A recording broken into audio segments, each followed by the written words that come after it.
നമസ്കാരം. കൈപ്പേശ്ശേരി ഗോവിന്ദംപുരി. തിരുമേനി, ഞാൻ അമേരിക്കയിലാണ്, ഞാൻ കാനഡയിലാണ്, ഞാൻ UK-യിലാണ്. എനിക്ക് രാമായണം വായിക്കാൻ പറ്റില്ല. തിരുമേനി, സത്യത്തിൽ മലയാളം പോലും എനിക്ക് വായിക്കാൻ അറിയില്ല. പിന്നെ ഞാൻ എങ്ങനെ രാമായണം വായിക്കണം? മുഴുവൻ തെറ്റിപ്പോവും. എനിക്ക് പേടിയാണ്. ഇങ്ങനെ നിരവധി കോളുകൾ എനിക്ക് വരാറുണ്ട് രാമായണ മാസത്തെക്കുറിച്ച് പറയുമ്പോഴൊക്കെ. ഞാൻ ഈ പറയാൻ പോകുന്നത് രാമായണം വായിക്കാതിരിക്കാനുള്ള ഉപാധി അല്ല. അത് ആദ്യം പറയാം. ആദ്യം രാമായണം തന്നെയാണ് വായിക്കേണ്ടത്. രാമായണം വായിക്കാൻ ഒട്ടും അറിയില്ല എന്ന് പറയുന്ന ആൾക്കാർക്ക്, രാമായണം വായിക്കാൻ ചിലപ്പോൾ ചില ആൾക്കാർക്ക് രാവിലെ 6 മണിക്ക് പോയാൽ രാത്രി 10 മണിക്ക് വരെ ജോലിയുള്ളവരുണ്ട്. അങ്ങനെയുള്ളവർക്ക്, വിദേശത്ത് ജീവിക്കുന്ന ആൾക്കാർക്കും ഒക്കെ ഉള്ള ഒരു മാർഗ്ഗമാണ് ഞാൻ പറയണേ. ഈ കൈപ്പശ്ശേരി ഗോവിന്ദംപുരി പറഞ്ഞിട്ടുണ്ട്, ഇത് ജപിച്ചാൽ രാമായണം പൂർണ്ണമെന്ന് പറഞ്ഞിട്ടുണ്ട്. ഞാൻ രാമായണം വായിക്കല്ല, ഇതേ വായിക്കുള്ളൂ. അങ്ങനെ ആരും നിരീക്കരുത്. ഇത് സമയക്കുറവ് കൊണ്ട് രാമായണം വായിക്കാൻ പറ്റാത്ത ആൾക്കാർ, രാമായണം വായിച്ചാൽ തെറ്റും എന്നുറപ്പുള്ള ആൾക്കാർ, രാമായണം കൊണ്ടുപോകാനോ അല്ലെങ്കിൽ വായിക്കാനോ ഒന്നും സൗകര്യമില്ലാത്ത വിദേശത്ത് ജീവിക്കണവര്, അതുപോലെ തന്നെ കുടുംബത്തെ പുരുഷന്മാര്, കുടുംബത്തെ മക്കള്, എല്ലാ മക്കളോടും രാമായണം ജപിക്കാൻ പറഞ്ഞാൽ ജപിക്കാൻ പറ്റില്ല. ഇങ്ങനെയുള്ളവർക്ക് കർക്കിടക മാസത്തിൽ രാമായണ ജപത്തിന്റെ ഫലവും കിട്ടണം, രാമന്റെ അനുഗ്രഹവും കിട്ടണം, അവരുടെ നാമജപവും നടക്കണം. അങ്ങനെയുള്ളവർക്ക് ചെയ്യാൻ വേണ്ടിയുള്ള കാര്യമാണ് ഞാൻ പറയാൻ പോകുന്നത്. അതുകൊണ്ട് ഈ പറയുന്നത്, നിങ്ങൾ അമ്മമാര് രാമായണ നാമജപം അതുപോലെ തന്നെ ചെയ്തു പോവുക.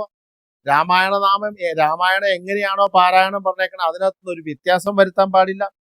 പക്ഷെ നിങ്ങളുടെ കുടുംബത്തിലുള്ള ഇതര മെമ്പേഴ്സ് എല്ലാവരും രാമായണം ജപിക്കാൻ നല്ലതാണ്. നടക്കുമെന്നുള്ള പ്രതീക്ഷ എനിക്കില്ല. അപ്പൊ കുട്ടികള്, ഭർത്താക്കന്മാര്, വയസ്സായവര് ഒക്കെ ജപിക്കേണ്ട രാമായണം ജപിച്ചതിന് തുല്യമായ ഒരു അനുഗ്രഹം കിട്ടുകയും ചെയ്യും. രാമായണ മാസത്തെ ആചരിക്കുകയും ചെയ്യും. രാമായണത്തിന്റെ ഗുണം അവർക്ക് ലഭിക്കുകയും ചെയ്യും. അപ്പൊ അതുകൊണ്ട് തന്നെ അവർ പിന്തുടരേണ്ട ഒരു നാമജപത്തിന്റെ രീതിയെക്കുറിച്ചാണ് ഞാൻ പറയുന്നത്. ഒന്ന്, കർക്കിടക മാസത്തില് ഈ രാമായണ മാസം ആയതുകൊണ്ടും നാലമ്പല ദർശനം മറ്റു കാര്യങ്ങളൊക്കെ ഉള്ളത് കൊണ്ടും ഈ രാമായണ മാസത്തിൽ എന്താ ചെയ്യേണ്ടത്? രാമായണ മാസത്തിൽ ഏറ്റവും കൂടുതൽ നാമജപം വേണം. ഞാൻ അദ്ദേഹം പറഞ്ഞ പോലെ ഞാൻ ഒരു പേജ് രാമായണമൊക്കെ വായിച്ചു എന്നും പറഞ്ഞ് കിടന്നിറങ്ങിയല്ല വേണ്ടേ. ശരിക്കും ഒരു മണിക്കൂറെങ്കിലും കുടുംബത്തിൽ നാമജപം വേണമെന്നാണ് പറയുന്നത്. 1 മണിക്കൂർ.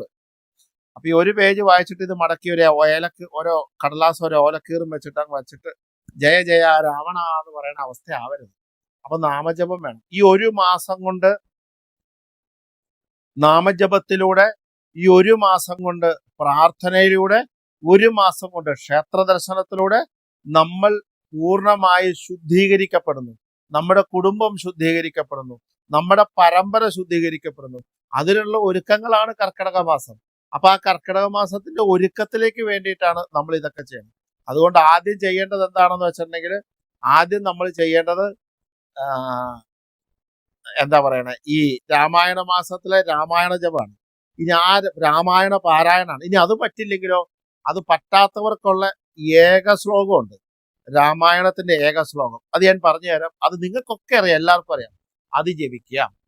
അതുപോലെ തന്നെ രാം രാമായ നമ, രാം രാമായ നമ, രാം രാമായ നമ, രാം രാമായ നമ എന്നുള്ള രാമനാമം ജപിക്കാം. അതുപോലെ ഹരേ രാമ രാമ രാമ ഹരേ ഹരേ, ഹരേ കൃഷ്ണ കൃഷ്ണ കൃഷ്ണ ഹരേ ഹരേ, അത് ജപിക്കാം ഒരു 108 രൂപ. അതുപോലെ തന്നെ നാരായണായ നമ നാരായണായ നമ, നാരായണായ നമ നാരായണ, നാരായണായ നമ നാരായണായ നമ, നാരായണായ നമ നാരായണ.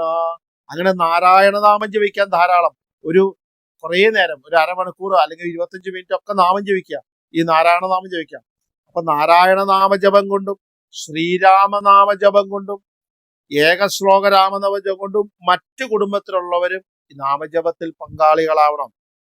നാമം ജപിക്കേണ്ട സമയത്ത് രാവിലെ ഈ പറഞ്ഞ പോലെ സന്ധ്യാസമയത്തും വൈകുന്നേരം സന്ധ്യാസമയത്തും രാമായണം ജപിച്ചു എന്ന് പറഞ്ഞ് മാറിയിരിക്കുകയല്ല വേണ്ടേ. ആ സമയത്ത് സ്ഥിരമായി നിൽക്കുന്ന നാമജപാദികൾ മുഴുവൻ ചെയ്യണം.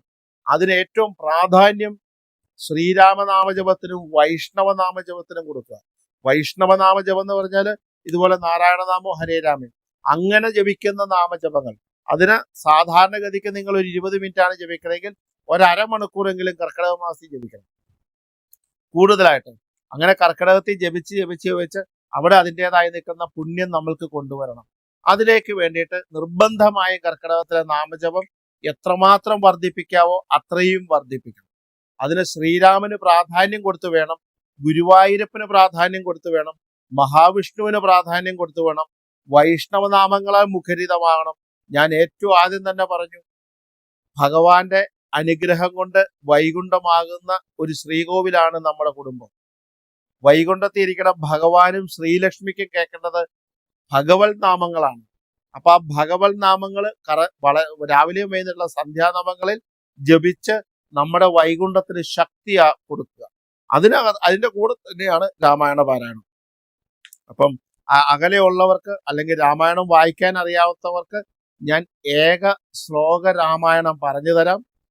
ഏക ശ്ലോക രാമായണം ജപിക്കുന്നതോടൊപ്പം തന്നെ രാമായ നമ എന്നുള്ള നാമം ജപിക്കണം, ഹരേ രാമ ജപിക്കണം, നാരായണായ നമ എന്ന് ജപിക്കണം. ഇതെല്ലാം ജപിച്ചുകൊണ്ടിരിക്കണം. ഇതിനൊന്നും ഒരു കുറവും വരാൻ പാടില്ല. അത് എത്ര കൂട്ടാവോ അത്രയും കൂട്ടം ജപിക്കണം.